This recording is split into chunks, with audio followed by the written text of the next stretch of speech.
ভারতীয় রাষ্ট্রদূতকে তলব করে তাকে স্পষ্ট প্রতিবাদ জানাতে, এরপরেও যদি কাজ না হয় প্রয়োজনে রাষ্ট্রদূতকে বহিষ্কার করতে, তারপরেও যদি কাজ না হয় প্রয়োজনে ভারতের সঙ্গে আমাদের কূটনৈতিক সম্পর্ক ছিন্ন করার আমরা আহ্বান জানাবো।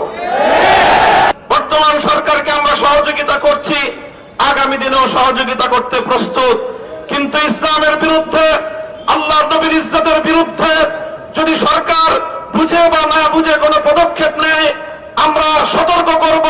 সতর্কের পর যদি তারা সতর্ক না হয়, আমরা আমাদের কঠোর পদক্ষেপ নিতে বাধ্য হব।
রামগিরি মহারাজ, নীতিশ নারায়ণ সহ যারা আল্লাহর নবীর বিরুদ্ধে কটূক্তি করেছে এবং তাদের সমর্থন জুগিয়েছে, তাদের বিরুদ্ধে ভারত সরকার যদি কোনো পদক্ষেপ গ্রহণ না করে, আমাদের বাংলাদেশ সরকারের প্রতি আমাদের সুস্পষ্ট দাবি থাকবে ভারতীয় রাষ্ট্রদূতকে তলব করে তাকে স্পষ্ট প্রতিবাদ জানাতে, এরপরেও যদি কাজ না হয় প্রয়োজনে রাষ্ট্রদূতকে বহিষ্কার করতে, তারপরেও যদি কাজ না হয় প্রয়োজনে ভারতের সঙ্গে আমাদের কূটনৈতিক সম্পর্ক ছিন্ন করার আমরা আহ্বান জানাবো।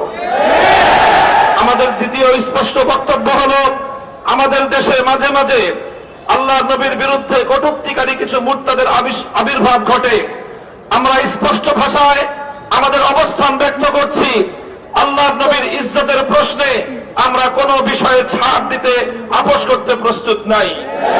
আমাদের অব্যাহত দাবি, আল্লামা আহমদ শফির দাবি, আল্লামা জুনায়েদ বাবু নগরীর দাবি, আল্লামা মুহিবুল্লাহ বাবু নগরীর দাবি হলো নবীজির বিরুদ্ধে কটূক্তিকারীদের জন্য সর্বোচ্চ শাস্তির আইন, মৃত্যুদণ্ডের বিধান চাই।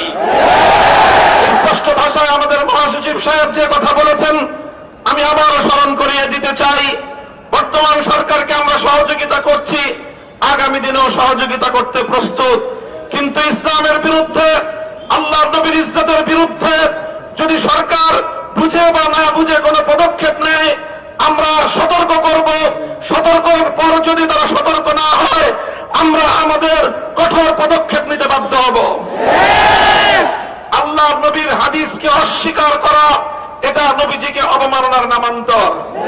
তাদের শিক্ষা প্রণয়ন, শিক্ষা সিলেবাস প্রণয়ন কমিটিতে আল্লাহর নবীর হাদিসকে অস্বীকারী দুষ্কৃতিকারীকে ইসলামী স্কলার হিসেবে দেখিয়ে জনগণকে ধোঁকাবাজি, ভৌতবিদাজি করার যে তৎপরতা শিক্ষা মন্ত্রণালয় থেকে করা হচ্ছে, আমরা তার তীব্র নিন্দা জানাই। এরপরেও যদি সেই বিতর্কিত ব্যক্তিকে সেখান থেকে বাদ না দেওয়া হয়, হেফাজতে ইসলাম কঠোর কর্মসূচি গ্রহণ করতে বাধ্য হবে। সংগ্রামী সাথী ও বন্ধুগণ, আমরা এখন আজকের এই বিক্ষোভ সমাবেশ পরবর্তী মিছিলের কর্মসূচিতে অংশগ্রহণ করব। আমাদের কেন্দ্রীয় নেতৃবৃন্দ সামনে যাবে, আপনারা সুশৃঙ্খল ভাবে মিছিলে অংশগ্রহণ করবেন। আমাদের মিছিল পল্টন মোড় হয়ে নাইটিঙ্গেল মোড়ে গিয়ে দোয়ার মাধ্যমে সমাপ্ত হবে ইনশাআল্লাহ।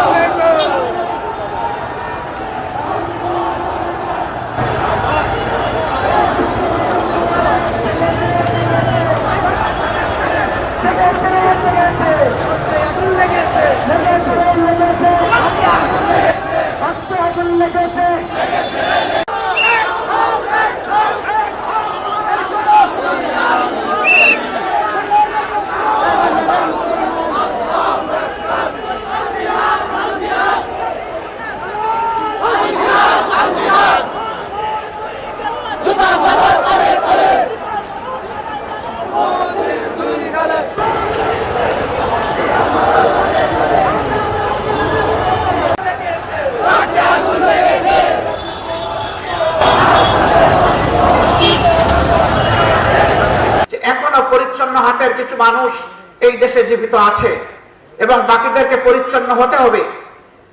এই বাস্তব শিক্ষাটা সমাজে তুলে ধরতে হবে। যদি পেশার দক্ষতায় এবং দায়িত্ব পরায়ণতায় আমরা যদি একটা মডেল পেশ করতে পারি, পথ হারাই জাতি ইনশাল্লাহ পথ ফিরে পাবে। আজকে সবগুলা চেয়ার, সবগুলা গদি নষ্ট হয়ে গিয়েছে, অপবিত্র হয়ে গিয়েছে। এইগুলাকে পবিত্র অবশ্যই আমাদেরকে করতে হবে ইনশাআল্লাহ। এর জন্য ওই ক্ষমতা দখলের বা গদি দখলের লড়াই আমাদের কাজ নয়। দক্ষতার জায়গায় নিজের দক্ষতা ফুটিয়ে তুলতে হবে আন্তরিকতার সাথে। আল্লাহ যেন এই তৌফিক আমাদেরকে দান করেন। আল্লাহ রাব্বুল আলামিনের দরবারে আবারও শুকরিয়া আদায় করছি। এক মাস আগে যা কল্পনা করিনি, আল্লাহ তাআলা নিজেই তার কুদরতি খাজানা থেকে এই জাতিকে একটা মহা উপহার দান করছে। রব্বুল ইজ্জত, তোমার এই মেহরবানি শুকরিয়া আদায় করার শক্তি আমাদের নেই।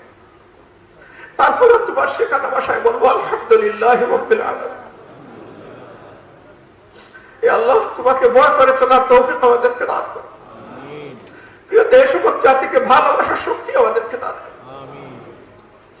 যে সমস্ত মায়ের মুখ খালি হয়েছে, যে সমস্ত বোনেরা বিধবা হয়েছে, যে সমস্ত শিশুরা এতিম হয়েছে, যে সমস্ত যুবক যুবতী মাইহারা হয়েছে, হে আল্লাহ, তুমি তাদেরকে সবরে জামিল দাও।